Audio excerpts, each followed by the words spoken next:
Sa njerëz zhduken në botë? E dini?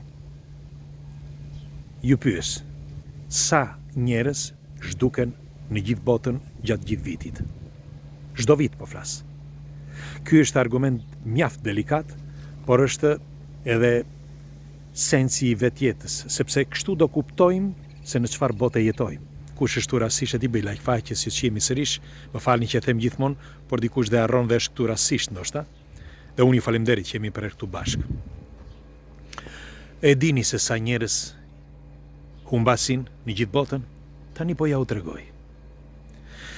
Por përpas se ta bëj këtë, doja t'ju thosha diçka të rëndësishme. Në vitin 2012, një nën në Texas, në Amerikë, vuri re, sepse duhet të dini që ka një mostër në Amerikë ku balsamosin njerëz që nuk jetojnë më. Po, njerëz të vdekur.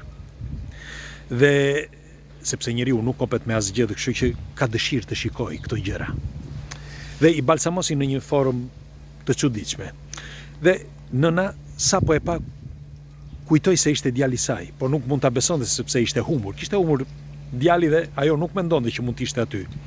Mirë po, ajo pasi bëri disa teste, mori të gjithë kronologjinë se ku i kishte qenë djali etj. Ajo e vërtetoi që ai ishte djali i tij. Dhe askush nuk e çau kokën fare. Gruaja e kishte dhënë djalin një familje tjetër, sepse nuk mundej që ta rriste, kishte shumë fëmijë, ishte e varfër, dhe ja dha dikujt tjetër dhe kishte relata të mira me djalin. Mirë po, ky Erik, ai në të vërtet kishte një mjemër tjetër, pra kishte Erik Smith, sepse nëna e tij quhet Kim Smith. Mirë po, kur ja dha familjes tjetër, normalisht i ndryshuan emër dhe mjemër, e quhetën Christopher. Pse po e them këtë? Sepse ky është vetëm një nga rastet. Por unë do t'ju them tani statistikat e nxjerra nga Zvicra, nga shteti zvicerian. Duhet të dini që në Zvicër humbasin rreth 25.000 fëmijë. 25.000 vetëm fëmijë çdo vit. Në Zvicër. Dhe Zvicra, siç u thash, është një nga shtetet më të sigurta. Madje ata në këtë statistik që kanë bërë, e gjeni, statistika që ka bërë në vitin 2021, tregojnë me zona se ku janë dhe numrin pastaj shumën totale do ta bëni vetë ju. Në çdo zonë të botës. Për shembull, në Kanada humbasin rreth 50.000 njerëz në vit. Tani nuk është e qartë në këtë statistikë që kanë bërë, janë fëmijë apo janë njerëz. Megjithatë po ecin përpara. Në Angli rreth 120.000, në Gjermani rreth 100.000 humbasin në vit. Rreth 50.000 në Francë dhe rreth 100.000 në Indi etj. Në qoftë se bëjmë një llogaritje të gjithë këtij numri që ju thash, në botë, çdo vit humbasin rreth 2,5 milion njerëz. 2,5 milion. Pra nga këto statistika që zakonisht janë statistika që nuk i vendosin që të gjitha, sepse nuk duan që të bëjnë bujë të madhe, dhe nuk i vendosin numrat e saktë, por duhet të dini diçka. Para 2 viteve kisha folur në një portal ku kërkoja që të gjenin se sa njerëz humbasin në vit. Dhe dikush që kishte vënë disa shifra i kishte gjetur nga një prezantues amerikan, i kishte marrë ky shqiptari dhe kishte vënë me foto në listën e komenteve. Dhe tregoi që ishte në anglisht, që në botë humbasin rreth 8 milion njerëz çdo vit. 8 milion njerëz dhe nga këta 8 milion, 2 milion prej tyre nuk gjenden më. Sepse për arsye të tjera ndonjëri për shembull ka vdekur, të tjerit për shembull i gjejnë etj. Por 2 milion prej tyre nuk i gjejnë më. Këto janë statistika dhe nuk i them unë. Nuk është se unë vetëm po i përcjell. Pra, ne jetojmë në një botë, sepse këtë doja t'ju thoshja që jetojmë në një botë që ne nuk e njohim fare. Ne kujtojmë që çdo gjë është e bukur, çdo gjë është fantastike. Mirë po, poshtë rrogozit ndodhin shumë gjëra që ne nuk i dim. Dhe në qoftë se i informohesh me këto, të vinë ndërthërimat. Sepse për shembull, para pardie kapën një grua nga Ukraina që shiste organe fëmijësh. Po, organe njerëzish. Tani normal që në lëvizjet e mëdha, ashtu siç ndodhi edhe në Shqipëri, me Shqipërinë në eksodin e madh, ashtu siç ndodhi edhe në Siri, ashtu siç ndodhi edhe në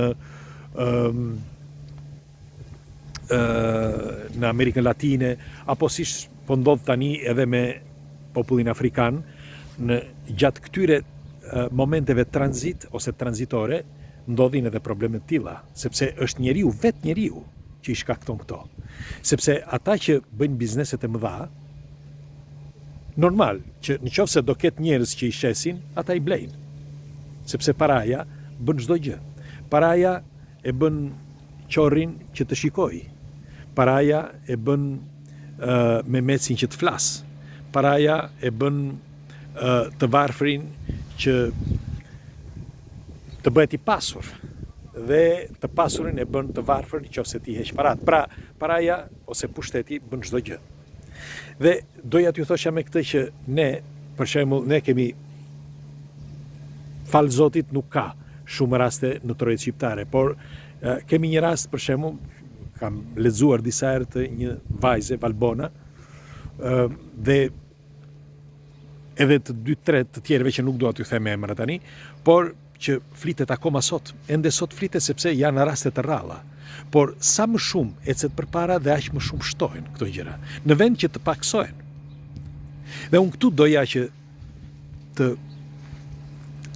të dija mendimin tuaj, sepse nëse ne jemi zhvilluar, jemi kaq, kemi arritur teknologji të madhe, kemi arritur një zhvillim madhështor qoftë në të gjitha fushat e jetës. Atëre, çfarë problemi i ka ndodhur njeriut që sot, në vend që të paksohen zhdukjet, janë shtuar? Çfarë? Shiko, në luftën e dytë botërore, humbën jetën miliona njerëz. Vetëm nga Rusia thuhet që humbën 2 milion ushtar jetën. Por po flasim në një periudhë kohore të gjatë, dhe kur në atë moment kishte luftra. Dhe tregohet që gjatë luftës, pra gjatë luftës së dytë botërore, humbën jetën rreth 8 milion njerëz, 8 milion ushtar. Por një sekond, 8 milion ushtar, kur filloi që nga viti 41 deri 44 apo 45, në një periudhë kohe që ishte gjatë dhe në të gjitha shtetet e botës, dhe në një periudhë kur nuk kishte ligje si sot, nuk kishte zhvillim si sot. Dhe ne sot në një vit humbasin jetën ose humbasin 8 milion njerëz. Ju si e mendoni këtë? Pse duhet të ndodhë? Ose mos ndoshta këto statistika nuk janë të vërteta, ose mos ndoshta janë më shumë dhe tregohet më pak, apo ndoshta janë më pak dhe tregohet më shumë. Ju si mendoni? Pra, cila është e vërteta? Dhe pyetja e fundit, që do t'ju drithëroj. Po mbajmë këtu tek shtylla, se është e vështirë. Këta që humbasin, ku shkojnë? Sepse ka disa që thonë që ndoshta disa i marrin për rite, të tjerët i marrin për të ngrënë, të tjerët i marrin për probleme të tjera, ose disa prej tyre vriten për qëllime gjithmonë që në mes është paraja. Dhe pyetja ime është, pse dhe çfarë ndodh? Pse në një periudhë që jemi kaq të zhvilluar dhe kemi një intelekt më të lartë se sa vitet e kaluara, sepse njeriu jetonte në errësirë deri para viteve 900, 800, tani me teknologjinë që kemi jemi shumë më përpara, më të avancuar. Si është e mundur që sot, duke qenë më të avancuar, kam më shumë probleme. Kjo është pyetje tepër e rëndësishme, thash, është delikate, por është tepër e rëndësishme. Pres komentet tuaja.